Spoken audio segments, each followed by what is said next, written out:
Fala galera, beleza? Meu nome é Vinícius Dacal, você está ouvindo o T-Rex Cast, podcast focado em trabalho remoto para o exterior. E quem é vivo sempre aparece, né? Depois de uns 5 episódios aí, o Brian tá aí de novo. É bom voltar a gravar com você de novo, depois de um tempo aí, né? Não vou dizer de ócio, porque minha vida tem sido muito movimentada, tem muita coisa acontecendo. Tô montando um cenário novo aqui para poder a gente gravar, né? Sei lá, melhorando um pouco da acústica, melhorando um pouco do equipamentos, preparando melhor para poder fazer uns conteúdos mais bem gravados. Mas tô de volta aí, isso que é o mais importante. Dá uma olhada ali na pintura ali de trás do Brian, por aí. Você já vê que eu acho que ele resolveu tentar pintar a parede ali e saiu medo. Tem que continuar na programação. Cara, não, mas eu acho que para quem estiver vendo a gravação em vídeo vai ver que tá uma coisa bem temporária aqui atrás aqui, mas é temporário. Olha, a gente tá gravando esse episódio numa quarta-feira à noite. Daqui 2 dias já vai estar um cenário melhor, então nos próximos episódios vocês vão conseguir acompanhar a evolução. Quem for ver os outros episódios primeiros que a gente gravou vai ver que já tá bem melhor do que antes. Antes tinha umas paredes bem quebradas atrás, assim, aí tá só evoluindo. Isso é o fruto do T-Rex, tá, pessoal? Não é do podcast, não, porque o podcast não tá dando dinheiro pra gente. Tá bom. Senão já tava bem melhor aqui.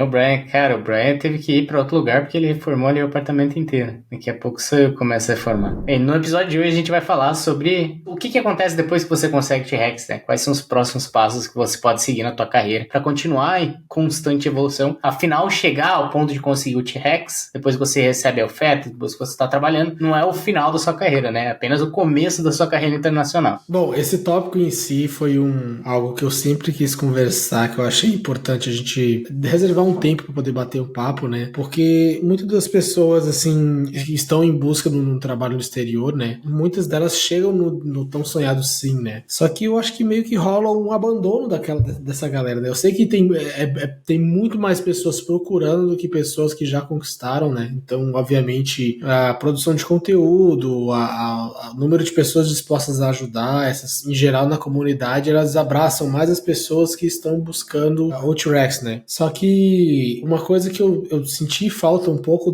em questão de conteúdo, de saber o que fazer, conquistei o meu T-Rex, e agora, entendeu? Porque a gente pensa assim, os primeiros dias ali, os primeiros, sei lá, 2, 3 meses talvez de trabalho são bem deixa eu achar aqui a minha tribo, né? Deixa eu assimilar o que tá acontecendo. Porém, vai chegando uma hora que você vai se sentindo mais em casa, familiarizado com a empresa, mais familiarizado com tudo que tá acontecendo ao seu redor, e aí começam a surgir as perguntas, né? Tá aí agora o que eu faço, né? Eu acredito que é natural do ser humano ele procurar sempre evoluir, certo? Na carreira, no trabalho, na vida, como um todo. E assim como todos esses aspectos que eu falei, no trabalho não seria diferente, né? Então eu acho que a gente discutir a respeito sobre o que vem depois que eu conquistar meu T-Rex, né? É um tópico muito importante para poder a gente conversar aqui, e é isso que eu quero que a gente bata um papo com vocês, e a gente estimula, obviamente, né, que vocês também conversem com outras pessoas a respeito, porque é um tópico muito interessante. E eu só vou pedir para quem tá escutando, eu sei que tem bastante gente que escuta já o podcast, mas que ainda não está seguindo a gente ali no Spotify, nem se inscreveu no canal do YouTube. Então se você tá acompanhando pelo YouTube, já se inscreve aí no canal, e se estiver acompanhando pelo Spotify, segue a gente, porque isso ajuda a crescer ali a comunidade,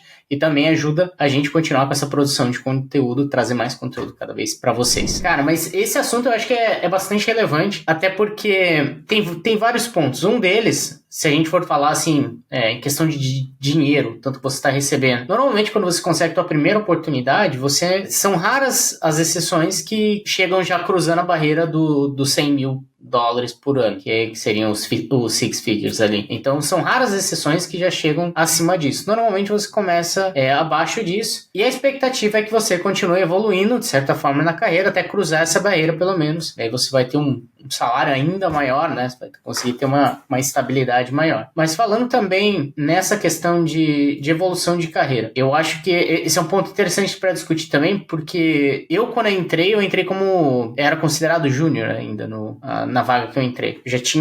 No total eu tinha uns 5 anos de experiência, mais 2 realmente com desenvolvimento de software.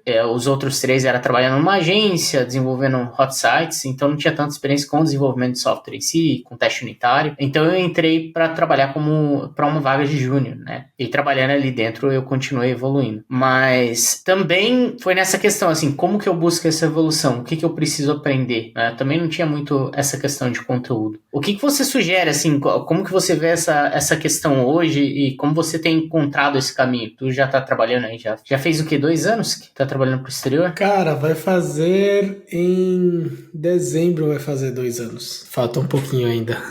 Tá quase. Mas só abrindo uma aspas, eu acho que eu troquei de cargo já duas vezes, já desde que eu entrei. Então... Sério?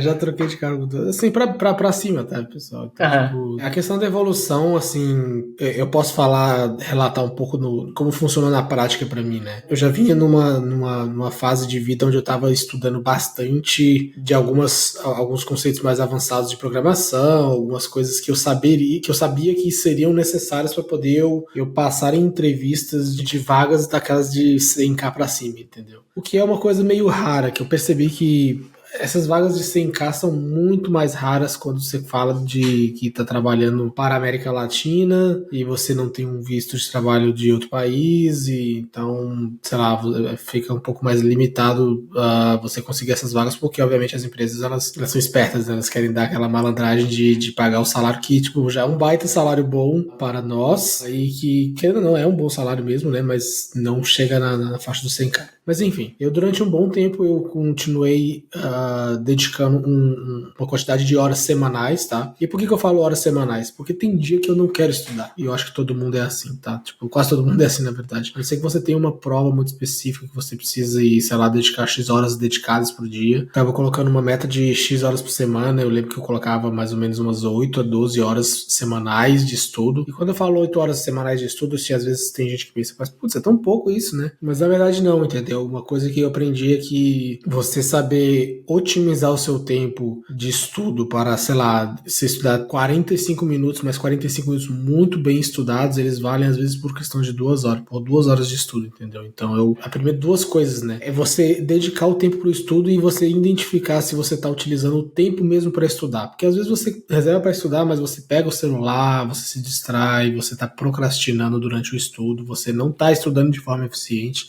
Às vezes tu começa a estudar uma videoaula e é uma videoaula, cara, 30% da videoaula é filler, não sei o quê. Eu, hoje em dia, o que eu falo? Quando eu faço, né? Eu vejo que eu vou estudar uma coisa, quando eu vejo que tem muito filler ali, eu já passo, acelero o vídeo ou vou direto ao ponto que eu preciso para poder estudar e praticar, entendeu? E foco bastante em prática também. Coloco bastante prática, não sei o quê, né? Para poder conseguir evoluir, né? Mas acima de tudo, o que acontece? Uma coisa que eu notei é que uma das melhores formas de conseguir absorver esse conhecimento era repassando para frente. Então o que acontece? Essa é uma dica que eu acho que é muito interessante para quem está trabalhando já para o exterior hoje, né, e está dentro de um ecossistema já de um time internacional, né, e está procurando tanto evoluir tecnicamente como se inserir mais no ecossistema da tua empresa, né. Algumas empresas adotaram um conceito chamado COP, né, comunidade de prática, né, ou então são sessões, né, que você vai conversar com outras pessoas, ou debater, ou apresentar um tópico técnico, e essas sessões ocorrem geralmente ali uma vez por mês, uma vez a cada 2 meses, às vezes a cada 15 dias, né? E eu achava essa a oportunidade perfeita para poder eu praticar aquilo que eu estava estudando nos últimos dias, nos últimos meses, nas últimas semanas, né? Então o que eu fiz, né? Eu me propus a poder apresentar tópicos sobre esses assuntos que eu estava ali, né,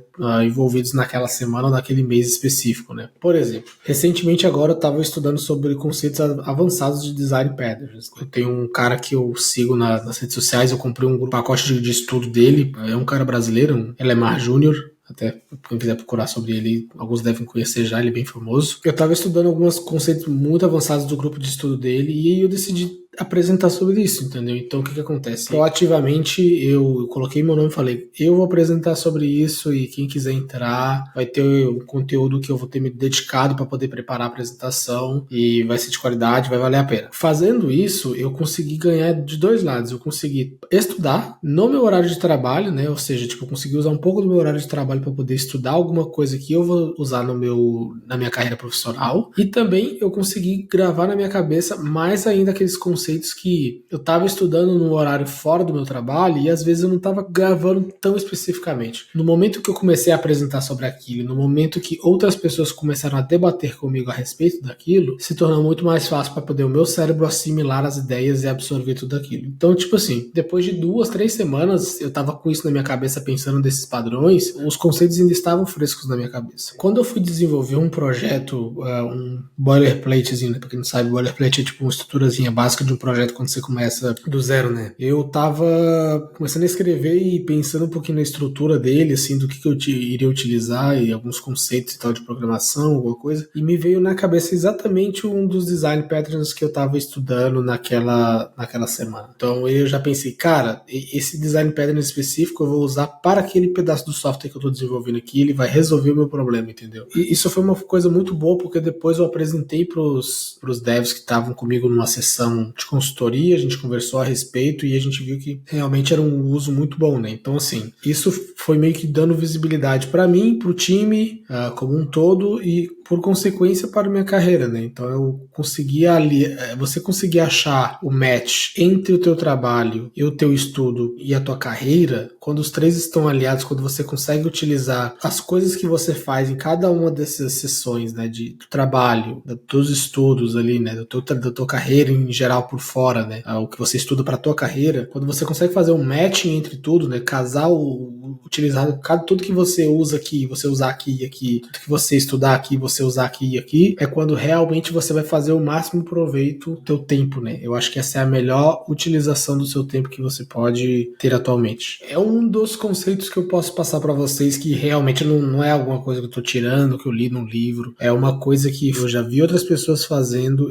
eu estudei a respeito de questão de otimização do tempo, do que fazer quando você quer aliar os seus estudos com a sua progressão de carreira, e eu vi que realmente na prática eu pude provar que isso funciona, né? Eu vim colhendo bons frutos dessa estratégia. Unir bem a parte da teoria e a prática, né? Juntar, estudar bastante por fora, coisas que estão aliadas com ali o trabalho, coisas que você consegue realmente aplicar no dia a dia e que realmente existe uma necessidade dentro da empresa, né? Você não está estudando coisas tão aleatórias, digamos, coisas que realmente você consegue colocar em prática. Legal. Eu também acho que até antes de entrar no Chex, eu tinha muito assim, eu estudava coisas e eu tentava trazer para dentro da empresa. Eu acho que isso fez uma grande diferença para mim também. Até a parte, se for pegar assim, eu tava trabalhando com AngularJS ainda, 1 ponto alguma coisa, e daí depois eu comecei a ver alguma coisa de React. Eu até comecei a ver porque surgiu um freelance, aí eu tive um pouco de contato com o React, ainda eram umas versões mais antigas, bem ruins, na época que tinha os mixins e tal. Só quem tava lá no início, acho que teve contato com os mixins. Depois eu comecei a estudar mais, daí veio o Redux, e eu comecei a tentar estudar esse conceito. Eu fiz algumas POCs e eu tentei trazer para dentro da empresa. Junto com aquilo, teve uma oportunidade, assim, uma janela bem oportuna de refatorar um projeto, meio que recomeçar o projeto do zero, porque a gente ia fazer uma nova versão, e daí eu consegui unir uma coisa com a outra e trazer o React para dentro do projeto. E daí foi onde, assim, até então era pouca prática e mais teoria que eu tinha visto. E daí no projeto eu pude dedicar ali 40 horas semanais para poder ficar utilizando o React, aprendendo. Então, aprendendo as coisas, colocando em prática, aprendendo, colocando em prática. E foi muito massa, assim, porque foi onde que eu realmente ganhei experiência com o React, o que depois me proporcionou essa experiência foi a necessária para eu conseguir uma vaga para o exterior. Eu acho que também eu segui muito isso trabalhando pro exterior, ali na vaga, eu entrei para migrar uma aplicação de AngularJS para React, Redux, e eu continuei estudando mais coisas que estavam ao redor do React, que era do ecossistema, por exemplo, o GraphQL foi uma coisa que eu dei uma olhada na teoria, daí eu comentei dentro da empresa sobre o GraphQL. Depois foi surgindo as oportunidades para a gente ir testando aos poucos, até chegar ao ponto que eu desenvolvi uma POC, porque o pessoal do back-end não estava assim, ninguém do back-end estava parando para ir lá e desenvolver a parte do back-end para poder integrar com o front-end, pelo menos para a gente fazer uma POC. Eu era muito mais, tinha muito mais afinidade com o front-end, mas mesmo assim eu parei e falei, poxa, eu vou aqui, vou testar, vou tentar implementar alguma coisa no back-end e eu vou trazer para mostrar para o pessoal. Então, acabei usando horas, digamos, livres que eu tinha para fazer essa POC, porque ninguém tinha pedido para eu fazer, mas eu queria trazer para o pessoal e mostrar. Então, acho que também trazer, assim, enxergar essas janelas de oportunidade, de otimizações, utilizar o teu tempo livre para estudar e colocar algumas coisas em práticas e trazer melhorias para dentro do time, mostrar, fazer as tuas POCs, as tuas sugestões e trazer para dentro. Eu acho que isso dá uma visibilidade bem interessante para você, né? Onde que realmente as pessoas começam a te enxergar, olha, a pessoa não tá aqui só para cumprir as 8 horas as 6 horas que seja de trabalho por dia e receber o salário no final do mês. Não, realmente a pessoa tem muito interesse, quer evoluir. Claro, se o teu objetivo é trabalhar aí as 6 horas por dia e não fazer mais nada, tudo bem, tipo, é a tua escolha, mas na questão de evoluir rápido, é necessário você estudar por fora, pelo menos eu enxergo dessa forma. É o que funciona pra mim, eu vejo que bater ponto não vai fazer ninguém evoluir na carreira, né? Só você chegar ali e bater o ponto a hora que você entra e a hora que você sai, normalmente não vai fazer você ter uma evolução, não vai te levar tão longe na carreira, pelo menos. Esse é um ponto de vista. Eu vou ser um pouco do polêmico até nesse sentido aí. Eu, sinceramente, galera, e pra quem tá ouvindo isso aí, eu vou dizer que eu não simpatizo com quem geralmente chega assim e fala, só quero fazer meu trabalho, quero ir embora, quero ficar aqui desse daqui. Tudo bem, a gente respeita e tal, mas eu nunca fui uma pessoa que gostou de... Como é que é o termo em inglês? Settle, se acomodar, entendeu? Se acomodar, eu acho que não tem muito espaço para acomodação na área que a gente trabalha de tecnologia, tá? E vou explicar por quê. Porque as coisas estão constantemente mudando. Novos conceitos estão aparecendo, sempre tem alguma coisa nova, alguma inovação. A gente tem questão de inteligência artificial agora acontecendo, a gente tem padrões novos surgindo, evoluções da linguagem, sempre tem alguma coisa. Então, se você, assim, se você é muito acomodado no seu trabalho, você fatalmente fica para trás, porque a tecnologia ela é uma constante corrida, entendeu? Que se você não está se movimentando, você já está ficando para trás. Você já está para trás, na verdade. Ficar parado é ficar para trás. Então, a acomodação ela é uma coisa muito perigosa, entendeu? Então, assim, 90% das pessoas que eu vejo que se acomodam na tecnologia, elas ficam para trás, e elas acabam prestando um serviço que é, desculpa o termo, meio medíocre após um certo tempo. Entendeu? É uma esteira, né, cara? É como se estivesse em cima de uma esteira e a esteira tá andando, e se você não for acima da velocidade da esteira, você vai cair. Tipo. Mas isso é preferência minha, tá, pessoal? Tipo, olha só, eu respeito muito bem eu respeito quem pensa o contrário, eu respeito quem pensa, tipo, mais na acomodação e tal. Super normal, entendeu? Só não é o meu perfil, entendeu? Sinceramente, tipo assim, eu prefiro trabalhar com uma equipe que é de inovação, uma equipe que a galera sempre tá falando de coisas novas. Por exemplo, uma coisa que eu descobri agora essa semana foi que eu trabalho com .NET, né? E, bom, uma das tecnologias que eu trabalho, na verdade, é .NET. E eu descobri que o Visual Studio for Mac, que é a ideia que tem uma das ideias que a gente pode programar .NET no Mac, ela vai ser simplesmente descontinuada pela Microsoft. A Microsoft não vai mais investir nela. Então, tipo, isso pegou uma galera de surpresa e tal, porque a gente tem algumas alternativas que vão suprir perfeitamente, né? Tem a da JetBrains lá, que é perfeita, e tem o próprio Visual Studio Code com uma extensão que a Microsoft tá melhorando bastante agora nele, no Code, que vai suprir. Mas enfim, ter alguém no teu time que você pode conversar sobre essas coisas que estão acontecendo, essas mudanças na área de tecnologia, tudo bem, eu dei um exemplo bem pequeno, né, de uma mudança de ideia que está sendo descontinuada, mas ter alguém no teu time que está antenado nas mudanças que estão acontecendo na tecnologia, tipo, por exemplo, a diferença do ChatGPT, o pago para o gratuito que tem agora, né, então assim, o nível de precisão que a versão paga tem em relação à versão gratuita, então essas coisas é muito bom você ter alguém no teu time para poder você bater papo. Assim como é bom você ter alguém para poder bater papo, é muito bom você também estar antenado para poder você compartilhar esse tipo de informação. Então imagina que legal é você chegar num pós-daily ali, né? Acabou, tipo, sei lá, daily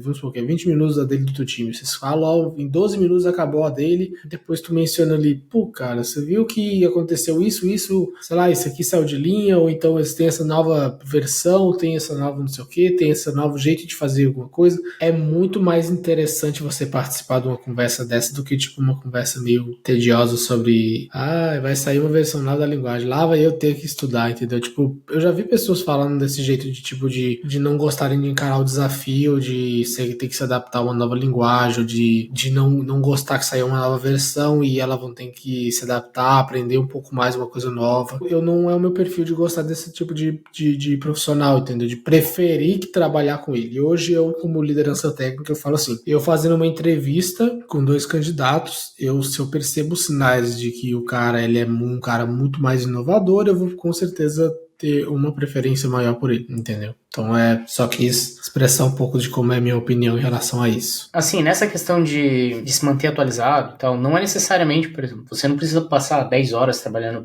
você está trabalhando para empresa do exterior, ou mesmo que você está trabalhando no Brasil, trabalhar lá 10 horas para essa empresa que é o teu full time. Não é isso também que vai te obrigar necessariamente a evoluir na tua carreira, mas sim, você pode ter o teu side project ali, que você teve uma ideia, quer testar coisas novas, quer aprender coisas que depois você vai conseguir trazer para esse projeto full-time, pro teu job full-time, e que vão te dar um destaque. Eu aprendi muito com os side projects, até já puxando a sardinha aqui, falando do TX Jobs um pouco, e quem tá ouvindo a gente talvez já conheça o projeto, que é o TX Jobs, que é uma plataforma onde que a gente coleta vagas do mundo todo, remotas, internacionais, e classifica as que realmente aceitam no Brasil, utilizando a AI. Então, todo esse projeto, ele partiu do princípio, assim, de eu pegar a parte do back-end, pegar a parte do front-end, desenvolver algo end-to-end, até a parte do deploy, então ter que lidar ali com cloud, provisionar todos os recursos, gerenciar tudo isso, configurar o CI/CD, realmente desenvolver um projeto do começo ao fim, então desde o zero até o deploy, e isso deu muita bagagem para mim, algumas coisas que ainda não tinha tido experiência, porque trabalhando em projeto grande, normalmente você não vai lidar com certas coisas, você vai focar mais na tua especialidade, até um certo ponto da minha carreira, minha especialidade era muito front-end, então eu focava mais nisso e não mexia muito com outras coisas. E acho que esse projeto me deu a oportunidade de eu poder explorar assim, o máximo da minha capacidade, desde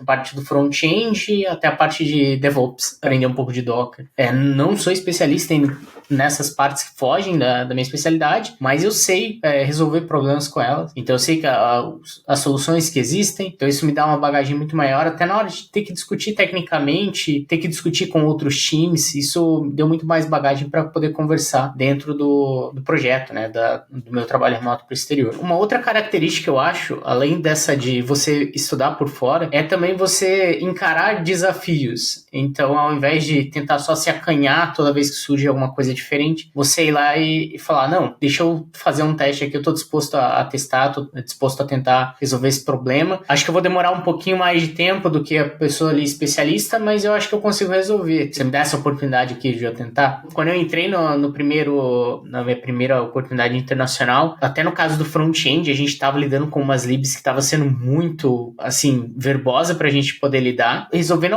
algumas tarefas de back-end, que não era minha especialidade, eu vi alguns patterns que eram utilizados no back-end, e eu acabei implementando uma lib que utilizava alguns patterns, meio que se inspirava em alguns patterns, e criava uma solução para o front-end que reduzia, tipo, 80% das linhas de código, da parte de ter que fazer requests, gerenciar estados que estavam ligados com requisições. Isso já deu um destaque grande para mim dentro da empresa, até publiquei essa lib como open source, então acabou me dando um destaque ali dentro da empresa, né? E depois acabou surgindo por exemplo, eu queria testar GraphQL, vou assumir que o desafio de fazer uma POC na parte do back-end. E depois, quando eu entrei na empresa atual, então já com mais experiência, eu ainda não tinha resolvido alguns problemas de back-end, mas não tinha, assim, tanta essa flexibilidade, assim, de pular de tarefa em back-end, front-end de uma hora para outra. Até então, trabalhava 90% do tempo com front-end e uns 10% com back-end. E aí, quando foi para a empresa atual, eu lembro que uma das primeiras tarefas era ter que desenvolver lá um novo step, que era meio que uma peça-chave de toda a aplicação que a gente tem, e isso envolvia front-end e back-end. O nosso time era responsável mais pela parte do produto, pelo visual, então é mais front-end, só que quando eles mandaram pra gente, o time que lida mais com a parte do back-end, que lida não só com back-end, mas vários outros microserviços, para poder, esse novo componente que estava sendo desenvolvido ia precisar tocar em vários microserviços. E esse outro time que é o time de plataforma, estava com muita demanda, então eles não estavam com espaço para eles poderem desenvolver aquilo naquele momento. E eu falei, olha, eu vou desenvolver aqui parte do front-end e eu quero tentar desenvolver o resto, até para eu poder ganhar mais contexto, porque ainda eu não tô tão por dentro assim de como que os microserviços se interagem um com o outro, né? O que cada um faz. E aí foi onde que eu peguei diversos microserviços para poder implementar isso. Tive que desenvolver diferentes tarefas em cada um dos microserviços, poder entregar aquela tarefa. E isso permitiu que eu conhecesse mais o sistema, então entendesse melhor o business, entendesse melhor o sistema, como que os sistemas se integram um com os outros. Permitiu que eu ganhasse mais visibilidade dentro do time, interagisse com outros times também. E isso foi crucial para eu poder ter sido promovido para staff, porque staff, uma das características a gente tem o Engineering Matrix. Várias empresas têm isso, não sei se no Brasil é tão comum, mas a ideia do Engineering Matrix eles criam uma matriz de diferentes tópicos e daí eles descrevem qual que é o nível de cada um daqueles tópicos. Então, por exemplo, Design Patterns. Você entende até um tanto de Design Patterns, você consegue dominar, você arquiteta aplicações e tal coisa. Então, cada um desses níveis pode caracterizar o teu nível como de senioridade. Diante de vários tópicos, é avaliada uma média e isso consegue identificar onde você está se encontrando dentro da empresa. Se você está no nível júnior, pleno, sênior, mid-level e assim por diante. Então, uma das características bem fortes para quem é staff, até o sênior o sênior ele tem um domínio, eu tô falando especificamente da empresa que eu trabalho, tá? Cada empresa vai ter a sua definição. Mas o sênior lá dentro, ele tem total domínio do projeto que é do time. Então, do escopo que fica ali dentro do time. Enquanto a diferença grande pro staff é que o staff, além de ele ter domínio do próprio time, ele conhece de todos os outros, dos outros times. Então, ele consegue resolver problemas que fogem do escopo do próprio time. E por eu ter tido toda essa experiência com diferentes microserviços, foi o que pesou bastante, assim, na hora de eu receber uma promoção para sair de sênior e virar staff. Então, eu acho que é outra característica, assim, a característica foi realmente aceitar os desafios e até ser proativo em falar, não, eu quero esse desafio para mim, vou tentar desenvolver. Em relação à proatividade, eu acho que ela paga mesmo, gente. Quando eu falo paga, assim, o resultado vem porque eu acho que o que me fez sair de back-end engineer para full stack, não seria um staff engineer, mas seria tipo um principal engineer, no caso, o principal referência de engenharia de software dentro do time, e depois hoje trabalhar como tech lead de um time, né, liderar um time. Agora eu tô liderando parcialmente um segundo time também, tô aumentando a responsabilidade. Eu acho que isso é fruto de você procurar o que você quer ser dentro da empresa, né, no caso, sabe? Qual que é o papel que você quer abraçar ali dentro, você tem que achar onde você quer chegar, né, e ver qual que é o plano de carreira. Cara, o que eu tenho a dizer é o seguinte, assim, se você hoje entrou na tua empresa, tá meio perdidão, assim, no começo, sabe, sem saber o que tá acontecendo, primeiramente você precisa saber quem é quem, né, você tem que saber quem é a tua liderança, no caso, quem tá abaixo de você, quem tá acima de você, quem são as pessoas, e a segunda coisa é não ter medo de conversar com ninguém, né, você tem que sempre encarar lá, ou conversar, às vezes meu inglês, não sei o que, mas, cara, deixa disso, entendeu, vai conversar com as pessoas, porque pensa uma coisa só, você vai viajar pra fora, você quer comprar comida, você vai deixar de comer porque você não sabe pedir uma comida direito, você vai se virar e vai pedir, tipo, mas vai comer, não vai? Então é a mesma coisa no seu trabalho, se tu tá ali dentro, se tu foi aprovado, é porque tu tem ali o teu inglês necessário para poder tu tá trabalhando ali naquele lugar. Então o que acontece? Eu acho que é importante tu procurar saber quais são as possibilidades de crescimento que você pode galgar ali dentro da empresa e descobrir qual que é o path que você pode percorrer para chegar lá, entendeu? Uma das coisas que eu e o Vinícius a gente vem debatendo já aqui dentro, né, são formas que a gente pode fazer aqui dentro da comunidade, dentro da comunidade T-Rex como um todo, para poder falar a respeito do que as pessoas, umas dicas mais assim pontuais sobre o que as pessoas podem fazer para poder, dentro do ecossistema que ela está inserido, procurar quais são os pontos de melhoria que elas podem conseguir para poder chamar a atenção das áreas acima dela, para poder ela conseguir galgar novos áreas, né? Novos desafios, né? Conseguir uma promoção, conseguir um cargo melhor, sair de um pleno para um sênior, de um júnior para um pleno, de um sênior para um staff, staff, ou para um principal, ou para um tech lead, entendeu? Porque eu acho que são duas coisas, né? É um casamento entre o seu crescimento técnico, profissional, junto com também a oportunidade que tem que aparecer ali, você tem que estar lá para poder agarrar. Mas ninguém vai te dar uma oportunidade se você também não se mostrar que está aberto para ela, né? Então isso é muito importante. Tu tava falando sobre esse medo de falar também, né? Eu acho que é interessante porque quando eu entrei, por mais que meu inglês, o Brian falou, você tem um inglês suficiente. Eu tive a experiência que meu inglês era o suficiente para poder passar na vaga, mas eu entendia 60% do que estavam falando para mim. Então, essa parte de... Se você sente que o inglês ainda é uma barreira, por mais que você tenha recebido oferta, mas você sente uma barreira na questão de conseguir se expressar, de conseguir se comunicar, agora, se você já está trabalhando para o exterior, você já vai ter uma renda mínima para você conseguir investir em estudar, pagar algum professor particular, estudar inglês de alguma maneira que seja mais efetiva e que você consiga evoluir esse nível de comunicação. Seja se você quiser participar de grupos gratuitos, ou você já tem a grana, eu acho que compensa investir para você continuar evoluindo o inglês, porque, como a gente disse, né? Você recebeu a tua oferta, é só o começo da tua carreira internacional. Então, se você sente que esse é uma barreira pode estar te atrasando nessa questão de evolução, acho que vale a pena você investir para melhorar, né, Brian? Dica rápida, pessoal. Olha só, Grammarly, pago. O Grammarly pago, não gratuito. Gratuito todo mundo tem, é legal, vale, eu já recomendo. Mas o pago, galera, é uma dica de ouro.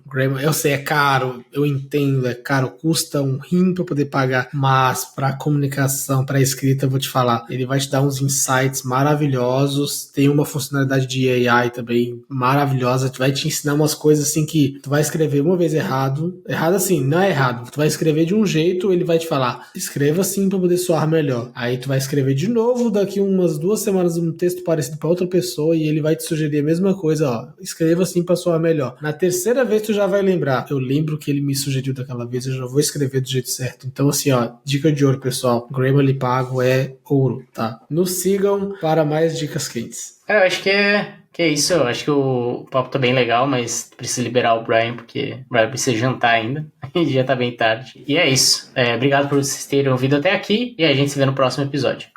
Valeu, pessoal, até a próxima, um abraço e ó, vamos evoluir juntos.